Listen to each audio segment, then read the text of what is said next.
En 2016, una empresa que había sobrevivido a una guerra mundial, a un terremoto devastador y a más de 100 años de historia, firmó la renuncia a su propia libertad. Esa empresa era Sharp. Durante casi todo el siglo XX fue una de las joyas de la corona de la electrónica japonesa. La gente que puso los primeros televisores en los hogares de Japón y que ayudó a inventar la pantalla plana que quizás estés mirando en este mismo momento. Y entonces, una tarde en Osaka, Sharp se convirtió en el primer gran gigante de la electrónica japonesa entregado a un dueño extranjero. Un imperio que tardó un siglo en construirse se vino abajo en apenas 4 años. Antes de volver al principio, un segundo nada más. Si te gustan los análisis a fondo sobre las empresas que llegaron a la cima del mundo y luego lo perdieron todo, hazme un pequeño favor. Dale al botón de me gusta y suscríbete al canal. De verdad ayuda más de lo que te imaginas. Bien, volvamos atrás. 104 años antes de aquella firma, Sharp no existía. Solo había un joven con casi nada de dinero, casi nada de estudios y una buena idea. Se llamaba Tokuji Hayakawa, y su vida había sido dura desde el primer momento. Nació en Tokio en 1893, y siendo apenas un niño lo entregaron a otra familia, porque sus propios padres no podían cuidarlo. Dejó la escuela después de solo el 2º grado.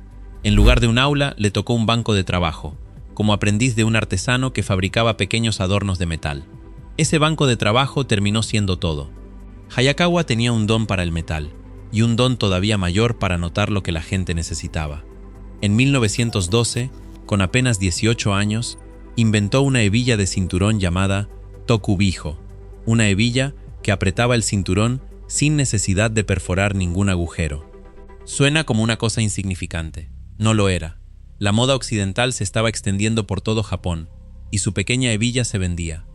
El 15 de septiembre de ese mismo año, con 3 empleados y un capital inicial de menos de 50 yenes, abrió un pequeño taller de metalurgia. Ese taller es la semilla de todo lo que vino después. Y aquella primera hebilla no fue un éxito menor. Su pedido de apertura superó las 4.700 unidades, una cifra asombrosa para un adolescente que trabajaba en un cuarto alquilado. Pidió prestado casi todo el dinero que necesitaba y apostó por sí mismo. Y no se quedó en las hebillas. En menos de un año ya estaba diseñando sus propios mecanismos para paraguas y grifos de agua, enseñándose a sí mismo a convertir casi cualquier objeto cotidiano en algo mejor hecho. Lo que lo distinguía no era solo inventar, era el empuje.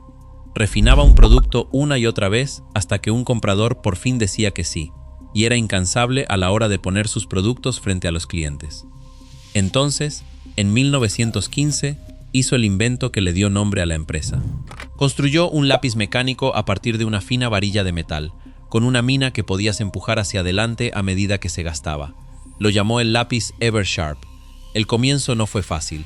Una de las mejores papelerías de Japón lo obligó a rehacer el diseño decenas de veces antes de aceptar siquiera venderlo.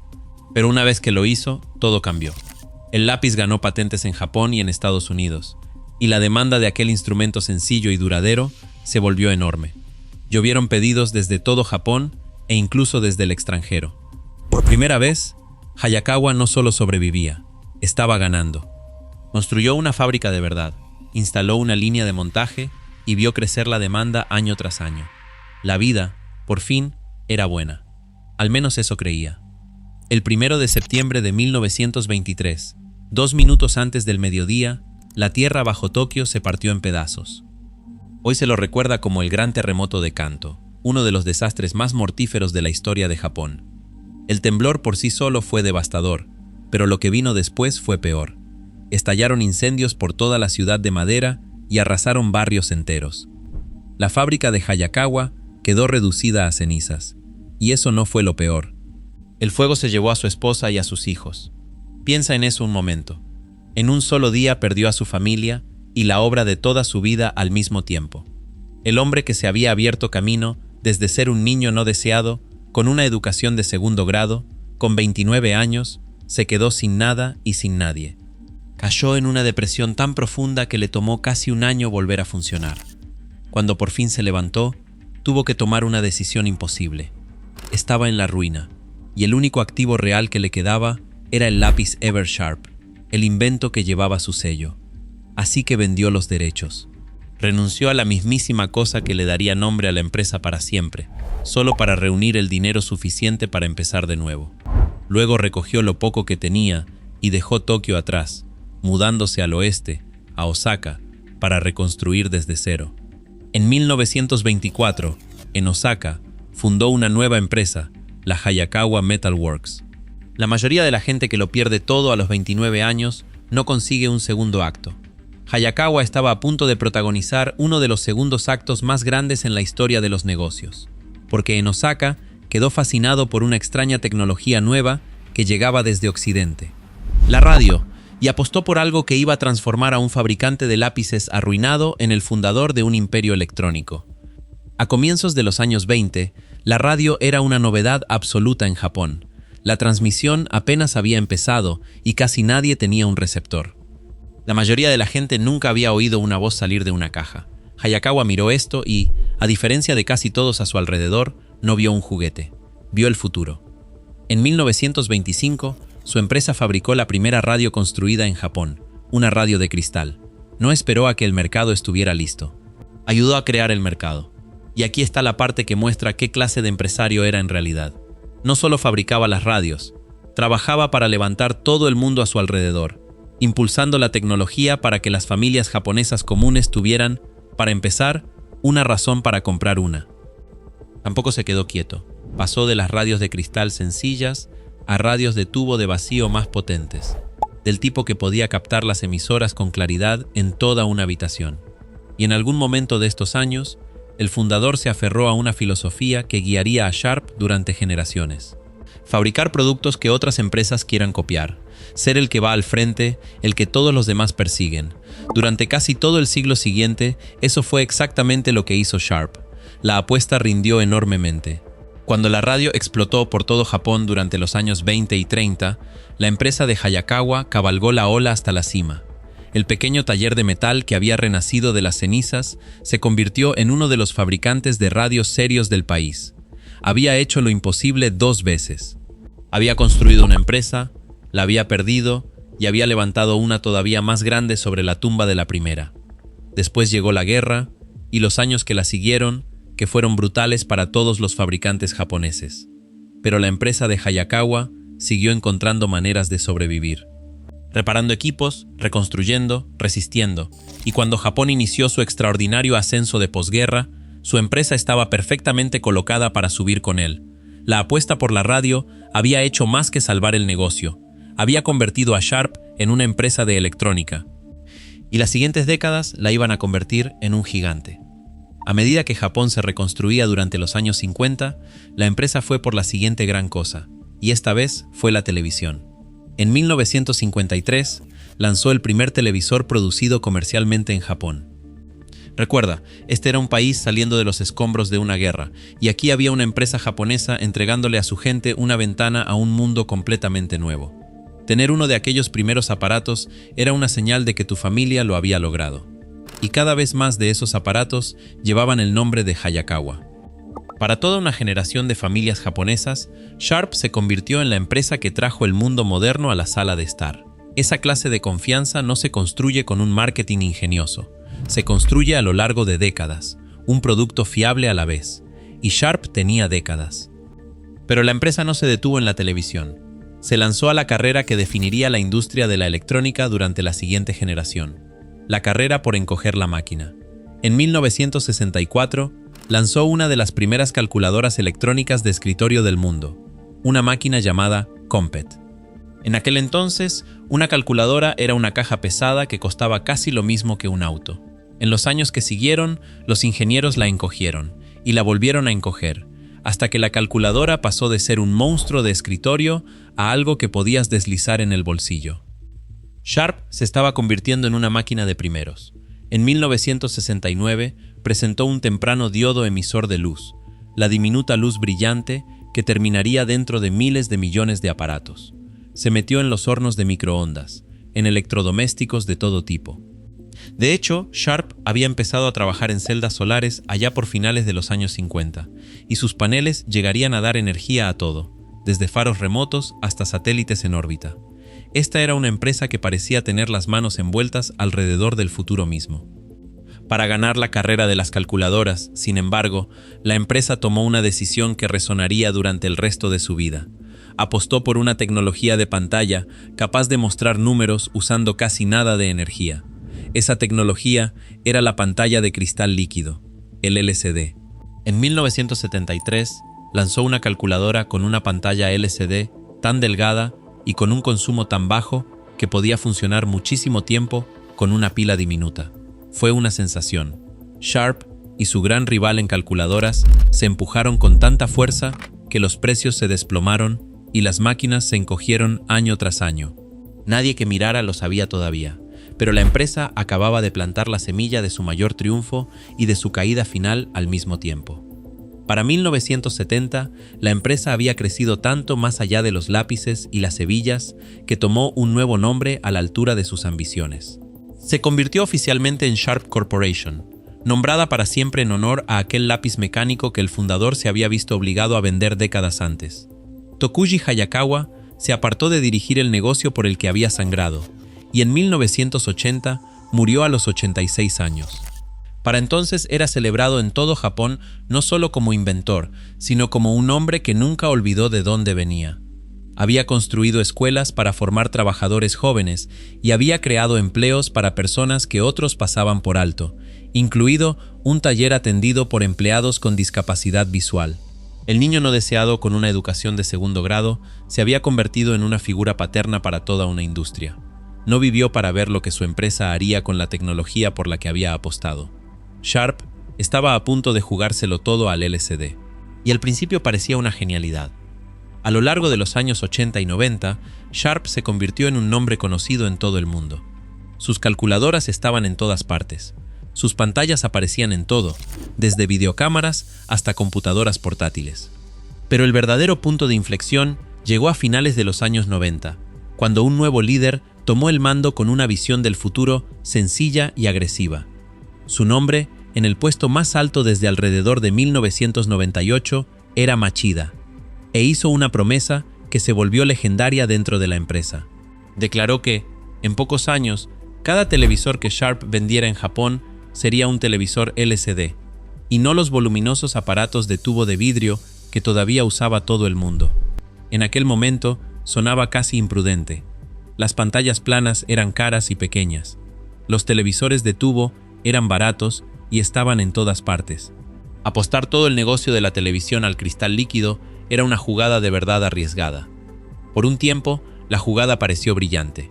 Sharp lanzó una línea de televisores de pantalla plana bajo la marca Aquos, y eran preciosos. Delgados, brillantes, modernos, exactamente lo que la gente quería al comenzar el nuevo siglo.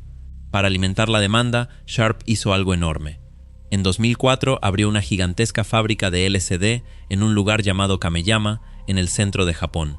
2 años después, añadió una segunda planta en el mismo sitio. En total, Sharp volcó más de 400.000 millones de yenes en esa única ubicación.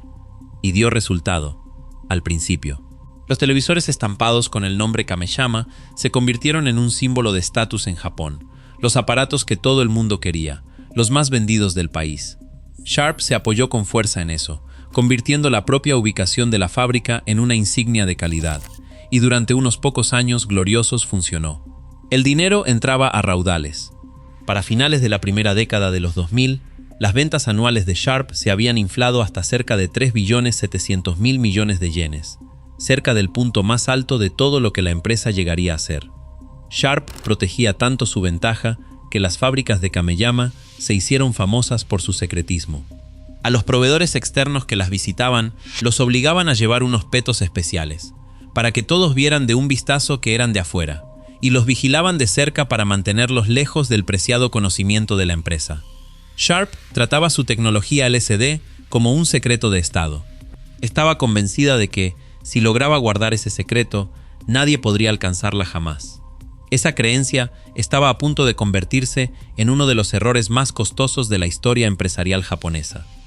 En 2007, un nuevo presidente tomó las riendas de Sharp, y su historia suena como algo salido de una película. Se llamaba Mikio Katayama y había ascendido directamente a través del negocio de los LCD de la empresa. Tenía solo 49 años, la persona más joven en la junta de Sharp, un verdadero creyente en el futuro de la pantalla plana. Y una de las primerísimas cosas que hizo fue realizar la mayor apuesta que la empresa había hecho jamás. Decidió construir la fábrica de LCD más avanzada del planeta. No una mejora, un monumento. Sharp gastaría alrededor de 430.000 millones de yenes en un complejo completamente nuevo en Sakai, cerca de Osaka. Esta no era una planta cualquiera. Estaba diseñada para ser la única fábrica de LCD de 10ª generación en el mundo entero, ideada para cortar paneles enormes, destinados a televisores de 60 pulgadas y más grandes, tamaños que ningún rival podía igualar. En el mismo sitio, Sharp también construyó lo que era, en aquel momento, la mayor planta de celdas solares del mundo. Para poner la escala en perspectiva, este único complejo costó más de lo que la empresa había gastado construyendo sus 2 plantas de LCD anteriores juntas. Fue la mayor cantidad de dinero que Sharp había apostado jamás a un solo lugar, una sola tecnología, una sola visión del futuro. Era una ambición que quitaba el aliento. Sharp apostaba a que el futuro pertenecía a las pantallas gigantes, y estaba construyendo la única fábrica de la Tierra capaz de fabricarlas mejor. Cuando el complejo de Sakai se completó, alrededor de 2010, era la corona de toda la empresa, la prueba de que Sharp seguía a la absoluta vanguardia de la tecnología que había ayudado a inventar. Los ejecutivos lo celebraron. Esta, creían, era la fábrica que mantendría a Sharp en la cima durante décadas. No debieron celebrar, porque el momento no podría haber sido peor. Sharp acababa de hundir cientos de miles de millones de yenes en la fábrica más cara y más especializada de su historia, apostándolo todo a los grandes paneles de LCD, justo cuando el suelo estaba a punto de desaparecer bajo todo el mercado del LCD. La misma planta enorme que se suponía que aseguraría el futuro de Sharp estaba a punto de ayudar a destruirlo. Por cierto, si sigues conmigo hasta aquí, eres exactamente la clase de persona para la que existe este canal. Tómate un segundo para suscribirte, para que la próxima historia como esta llegue hasta ti. Ahora, volvamos al derrumbe. Para 2008, la economía mundial se cayó por un precipicio. La crisis financiera global aplastó el gasto de los consumidores en todas partes, y la demanda de electrónica cara se secó rápido. Para una empresa que acababa de apostarlo todo a vender televisores premium de pantalla gigante, el momento fue catastrófico. Pero la crisis financiera fue solo la primera ola. La segunda ola vino de la moneda. El yen japonés se disparó de valor, sobre todo frente al won surcoreano. En términos simples, eso volvió más caros los productos japoneses en el extranjero y más baratos los productos coreanos, justo cuando Sharp necesitaba competir en precio. Y sus competidores no se quedaban quietos. Los gigantes coreanos como Samsung y LG, junto con los fabricantes chinos en ascenso, habían alcanzado la tecnología LCD. ¿Recuerdas todo aquel secretismo en Kameyama, los petos, las fábricas vigiladas? Al final, no importó. Los rivales aprendieron a fabricar paneles suficientemente buenos de todos modos, y luego los hicieron más baratos, y luego hicieron una avalancha de ellos. El precio de los paneles de LCD se derrumbó.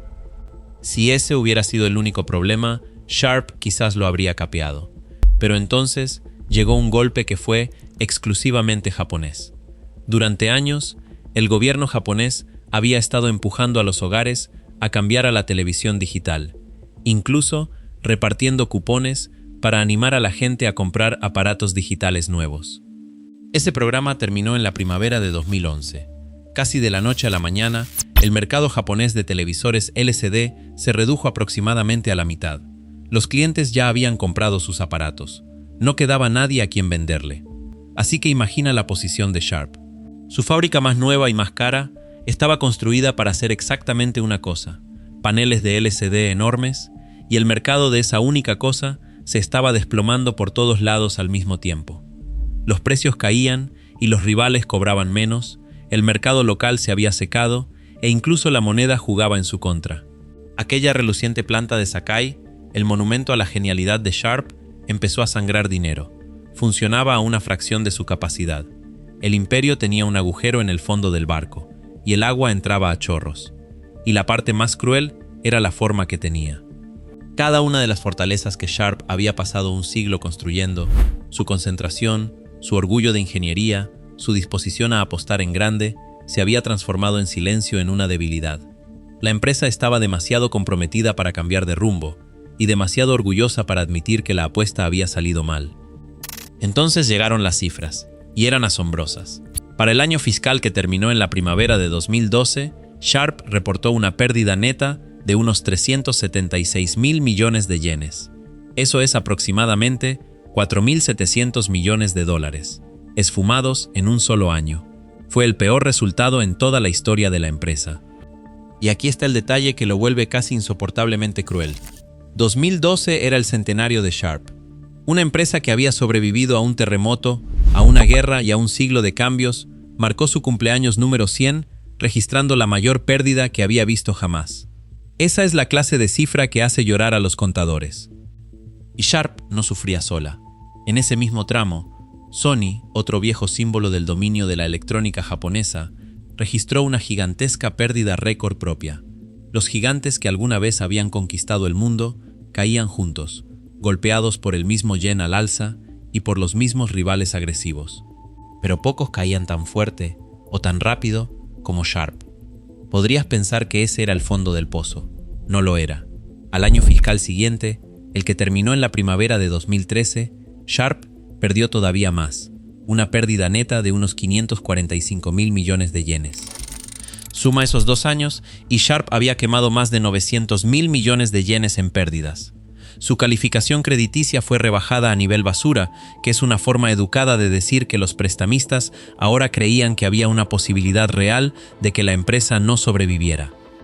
Sharp entró en modo de crisis total, recortó alrededor de 5.000 empleos, vendió partes de sí misma, se apoyó en sus bancos principales, Mizuho y Mitsubishi UFJ, 2 de los mayores prestamistas de Japón, para mantenerse con vida mediante ayuda de emergencia, no una vez, sino repetidamente. Y en una jugada que hirió el orgullo nacional, hasta cerró un acuerdo con su rival coreano Samsung, aceptando una inversión de la mismísima clase de competidor que había ayudado a hundirla. Que un orgulloso ícono japonés tuviera que buscar un salvavidas en un gigante coreano, le dijo a todo el mundo lo desesperada que se había vuelto la situación. Nada era suficiente. Sharp seguía sangrando. Los bancos seguían sosteniéndola, pero ningún banco quiere echar dinero en un agujero para siempre. Todos podían ver la verdad que nadie en Osaka quería decir en voz alta. Sharp, por su cuenta, estaba acabada. Necesitaba un salvador. Y el salvador que por fin dio un paso al frente fue el último que alguien en Japón esperaba. Ese salvador era una empresa taiwanesa llamada Hon High Precision Industry, más conocida en el mundo como Foxconn. Si el nombre te suena, es porque Foxconn es el gigante de la fabricación que ensambla una enorme parte de la electrónica del mundo, incluido el iPhone. La dirigía un fundador famosamente incansable llamado Terry Gou, y Terry Gou llevaba años queriendo la tecnología de pantallas de Sharp. Su primer intento llegó, de hecho, allá en 2012. Foxconn aceptó tomar una participación en Sharp, y Gou invirtió personalmente en aquella problemática planta de Sakai. Pero entonces el precio de las acciones de Sharp se desplomó. Las condiciones dejaron de tener sentido y el acuerdo principal se vino abajo. Gou se marchó. Durante los años siguientes observó y esperó mientras Sharp se debilitaba más y más, y su precio bajaba más y más. El cortejo intermitente se alargó y puso muy incómoda a mucha gente en Japón. Había un miedo abierto a que dejar entrar a una empresa extranjera dentro de Sharp significara entregar preciada tecnología japonesa a manos de afuera. Pero el miedo no paga las cuentas, y las cuentas de Sharp se estaban volviendo imposibles. Entonces, a comienzos de 2016, entró para quedarse. En febrero, la junta de Sharp aceptó una oferta de Foxconn por un valor de alrededor de 489.000 millones de yenes, unos 4.400 millones de dólares, por una participación de control. Parecía hecho, y entonces, en uno de los momentos más dramáticos de los negocios japoneses modernos, Foxconn de pronto pisó el freno. Casi en el último minuto, recibió un documento que enumeraba cientos de miles de millones de yenes en posibles pasivos ocultos enterrados dentro de los libros de Sharp. Foxconn puso en pausa todo el acuerdo para averiguar hasta dónde llegaban los problemas. Cuando volvieron a la mesa, el precio había bajado. El 30 de marzo de 2016, el acuerdo por fin se firmó. Foxconn pagaría unos 388.800 millones de yenes, aproximadamente 3.500 millones de dólares, por cerca de 2/3 de Sharp. Eso era casi 900 millones de dólares menos que la oferta original. Sharp se había visto obligada a venderse, y luego obligada a aceptar un descuento camino a la salida. Lo que lo hace doler todavía más es la elección que hizo Sharp. Había habido otra opción sobre la mesa, un rescate respaldado por el gobierno japonés que quería mantener a Sharp en manos japonesas, en parte troceando la empresa y fundiendo su negocio de pantallas con un rival nacional. La junta de Sharp miró ese plan y lo rechazó. Eligió al comprador extranjero.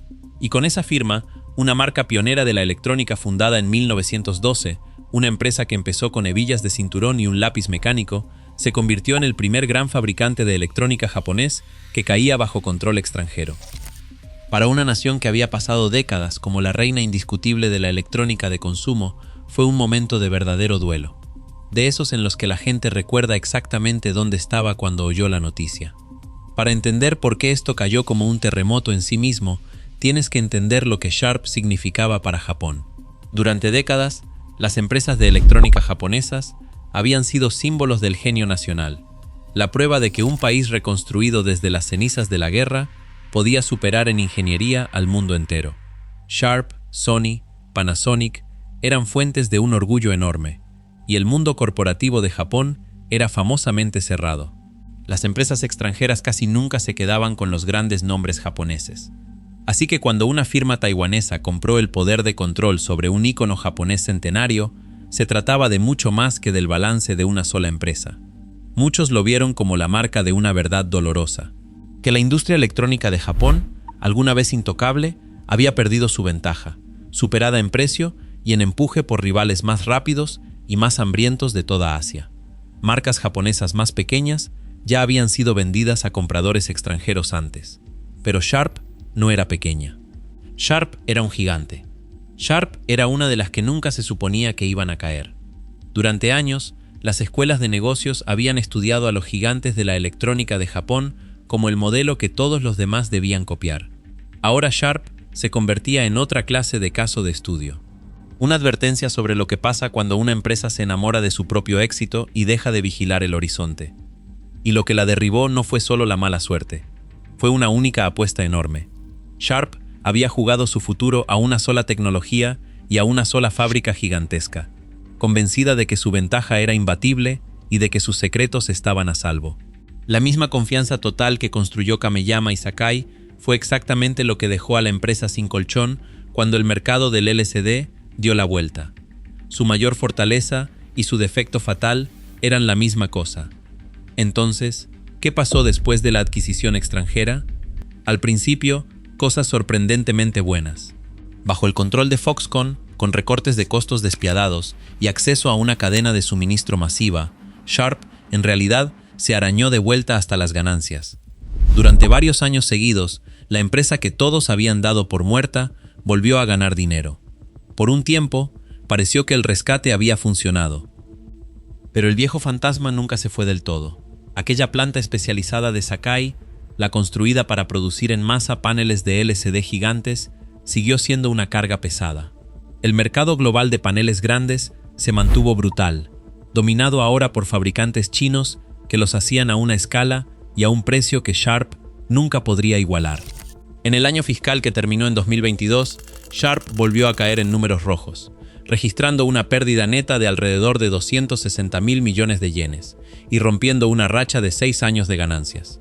En una junta de accionistas, el director ejecutivo de Sharp se puso de pie e hizo una reverencia de disculpa por las pérdidas masivas.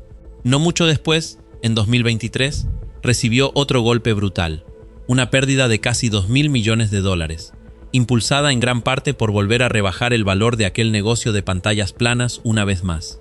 El mayor trozo de ese daño se remontaba directamente al negocio de paneles grandes nacido en Sakai. Incluso años después de la adquisición, la matriz taiwanesa de Sharp todavía tenía cerca de 1/3 de participación directa en la empresa, y el gran pionero japonés seguía siendo, en todo lo que contaba, una pieza del imperio de otro. En cuanto a aquel reluciente complejo de Sakai, la joya de la corona que se suponía que garantizaría el futuro de Sharp, sus dueños con el tiempo empezaron a desmantelar la mismísima producción de paneles grandes para la que había sido construido. La fábrica de LCD más avanzada jamás levantada, la apuesta de 430.000 millones de yenes que ayudó a quebrar a una empresa centenaria, Ya no podía ganarse el pan en un mundo inundado de pantallas más baratas. Hoy se yergue como un monumento al peligro de estar demasiado seguro del futuro. Hoy, Sharp todavía existe. Su nombre sigue en televisores y electrodomésticos por todo el mundo, pero ya no es un campeón japonés independiente. Es una filial controlada por una matriz taiwanesa, con su destino atado a decisiones que se toman fuera de Japón. La empresa que Tokuji Hayakawa reconstruyó desde las cenizas de un terremoto, que sobrevivió cuando él lo había perdido todo, no pudo sobrevivir a su propio éxito. Y esa es la forma extraña y trágica de esta historia. Empezó con un joven que perdió a su familia y su fábrica en un solo día, vendió el lápiz que llevaba su sello y reconstruyó un imperio desde la nada. Terminó, más de 100 años después, con ese mismo imperio firmando su entrega a un dueño extranjero, porque lo había apostado todo a una pantalla y había perdido. El lápiz se llamaba Eversharp. Toda la empresa recibió su nombre por él, por esa idea de mantenerse afilado, de mantenerse al frente, siempre un paso por delante de todos los demás. Al final, lo que quebró a Sharp fue que dejó de estar afilada en el único momento en que más importaba.